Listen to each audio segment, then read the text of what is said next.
The first part of understanding anything about mastery is to ask the question, what is mastery?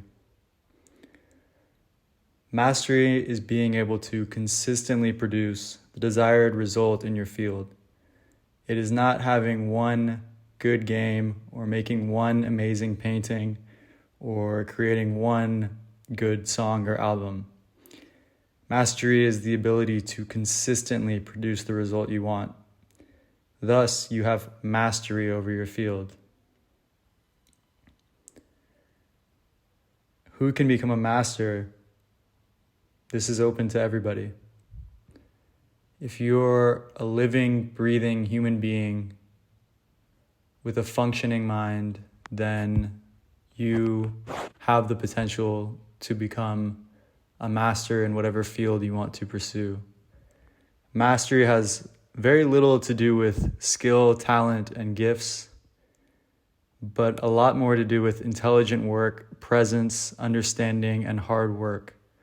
So it's not just about being naturally good at something. Typically, the people that are naturally good at something will just stay naturally good.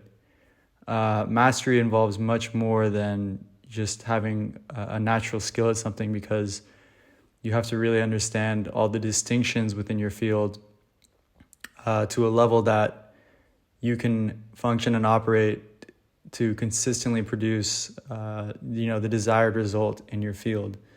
So it actually has little to do with being skillful, more to do with your presence, your understanding of what's happening, your ability to be open, and how well you relate to what's happening.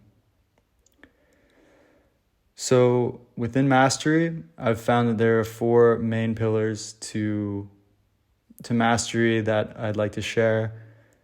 The first is being no ego, or as little ego as possible. And basically what this means is that when you have your sense of self in some kind of activity and you are constantly relating that activity to your idea of yourself in a reactive manner, or you're constantly projecting about what's happening in the interaction, or you're going into worries and doubts, or you're obsessing over the desired result, the goal, all of this pulls you out of the present moment with what's actually happening. It puts you in your head instead of into the moment. We can take basketball, for example. Let's say in basketball you want to shoot some hoops and you want to get the ball into the net. So does it help to have a bunch of thoughts happening while you're just trying to shoot the ball? Does it help to have negative reactions when you miss, or let's say someone tries to block you, or someone gets in the way, or you slip? Any of these things, does it help the efficiency of the game, which the point is for you to put the ball in the net? Do any of these reactions or thoughts or judgments actually help to accomplish that goal? The answer is no, and they also take up a lot of mental energy and space, and they're not actually that valuable, and usually they're just simply projections. So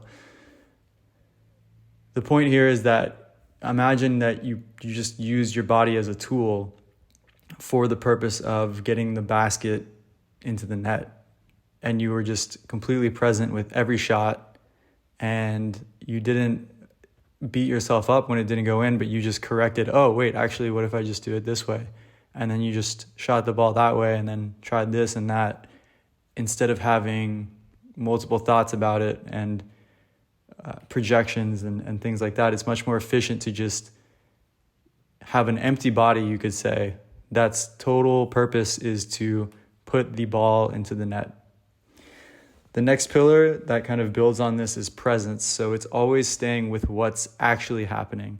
So every time the basketball is in your hand, it's like it's the first time, like you still remember what works and what doesn't, but you stay with the actual event and what's happening in real time. So a lot of people, what we typically do is we'll have a concept or an idea of the way to shoot the ball and like what works and like, but there's always differing circumstances. It's never the same circumstance. So it's much more helpful to actually get present with the moment as it's unfolding. So you get the basketball in your hands like it's the first time that's ever happened. And you're with that shot. You're not with the idea of a shot. You're with that exact thought that's happening right then at that time. And this applies to everything. It applies to any sports you can think of, any kind of meditative things, business, because the situations are never the same. Sales, it's never the same. It's always changing. It's always a different version of what it maybe used to be, but there's never the same two moments. So the key is to forget and to scrap all of the ideas of what's happening and all the use of the past to kind of analyze what's happening, and instead still taking what you know and kind of keeping that in your mind, but being with what's actually there in that time. The third pillar is connection. So this is like merging with what's happening. This is like, so we've got no ego. So you remove yourself from the situation. You're just a body trying to get the basket in the hoop. You've got presence. So you're fully with what's happening. And then merging or connection is when you literally become everything that's involved. So you become the ball. You almost merge with the basketball, like you feel its weight.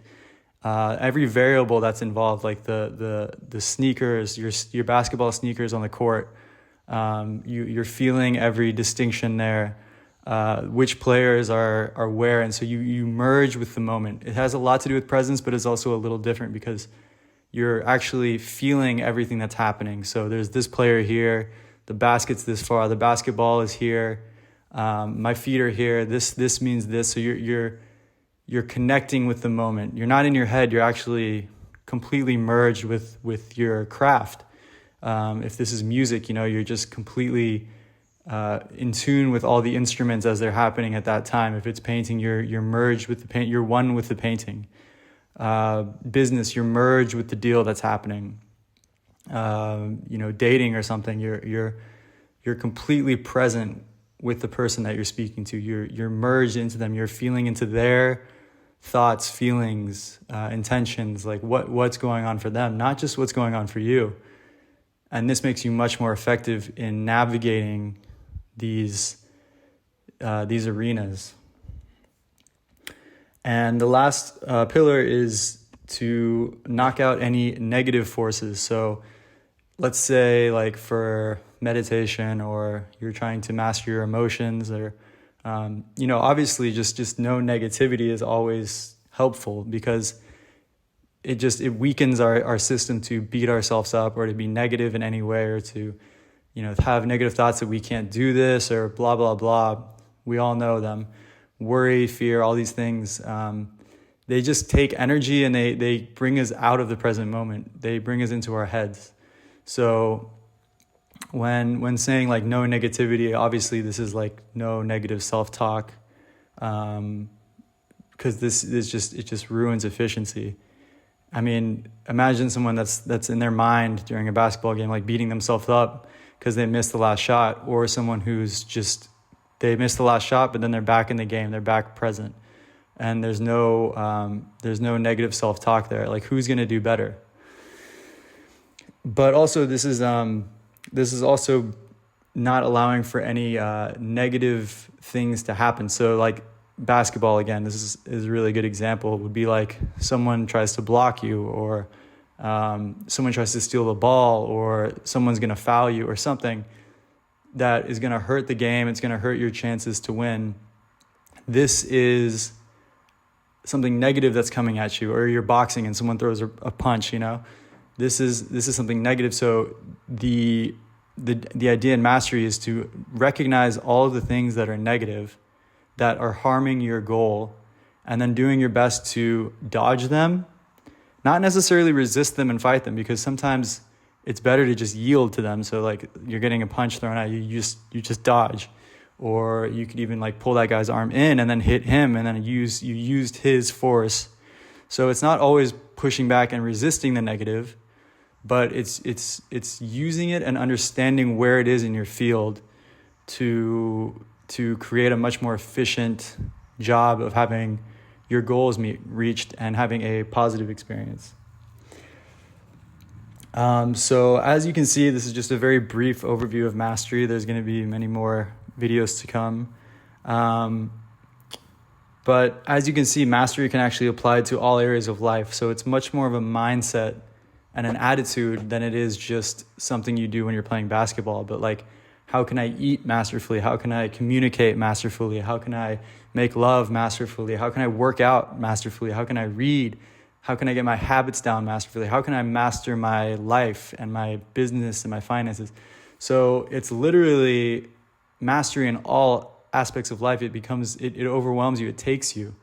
And in a way, the master of whatever area in life is a slave to that domain. Like the basketball player, for example, is a slave to what works to score baskets. It's not, he can't do it his way or what he thinks is going to work or what he wants to do. It's literally the principles that cause him to win. He has to submit to and become a slave to.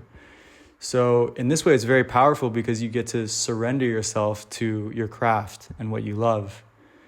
Also, mastery it's a process. Like a lot of the time we think just start and then goal. But actually, if you really think about it, it's start and then many things happen and then you get to goal and then things happen after goal. So the whole thing is just A plus B equals C plus D equals E. So it's a succession of events leading to the goal, but also seeing it from that picture of this is just a process and these are all different parts of a process can help to bring presence into each area of the process. Keeping the goal always, it's always going to be there. The reason you're doing something is for the goal. So it's not like you're going to forget why you're playing basketball. So you stay with the process, with this dribble, with this, you're creating music, with this riff, doing business with this particular part of a deal. So it's very powerful to stay connected to the process instead of just being lost and obsessed with the goal. So to wrap up here, find out what you feel like you can be a master in. Pursuing mastery is one of the most meaningful and enjoyable things and transformative things that you can do in life. And it can fit you like a glove. So the question to you is, what lights up my heart? What is something that I get completely lost in? What is something that I enjoy doing when I have a full Saturday to myself? What is that thing? Maybe it's hiking. You could become a master hiker. Maybe it's reading. You could become masterful in reading.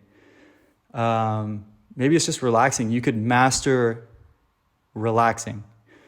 So there's no limit to this, and the process of building mastery in something is so juicy and so rewarding, and it really spills out into all areas of life.